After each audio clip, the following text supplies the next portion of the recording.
আজকে তো ঘুম থেকে উঠতে অনেকটা লেট হয়ে গেছিলো, প্রায় 9টা বেজে গেছিলো। তো সকালবেলা ঘুম থেকে উঠে এক গ্লাস চিয়া সিড ওয়াটার খেয়ে নেওয়ার পর তারপর বানিয়ে নিয়েছিলাম গরম গরম কফি এবং তারপর নিজের কাজ শুরু করেছিলাম। একটু পড়া বাকি ছিল, পড়াশোনা স্টার্ট করলাম। দেন এই ভেবো না এতগুলো বিস্কুট আমি একা খাবো, কারণ পাশে বসে আছে স্নো, তো ওর ভাগেরটার জন্য। তো তারপর তো আজকে যেহেতু সকালে পড়ানো ছিল সেই জন্য স্নান টান করে রেডি হয়ে নিয়েছিলাম। আর তারপরে একটা ইনভিটেশন বাড়িও ছিল, তো সেখানেও যেতে হবে। সেই কারণে তাড়াতাড়ি রেডি হয়ে পড়াতে চলে গেলাম। আর তার আগে মা বলে বৃহস্পতিবারের পুজো আছে, তো কিছু পানকলা এগুলো এনে দেওয়ার জন্য।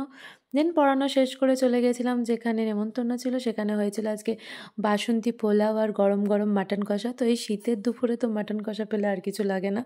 তো খাওয়া দাওয়া কমপ্লিট করার পর মায়ের সাথে চলে গেছিলাম একটু বাজার করতে, কারণ সামনে বিয়েবাড়িগুলো আসছে, তো তাদের গিফটের জন্য সব কেনাকাটা করতে গেছিলাম।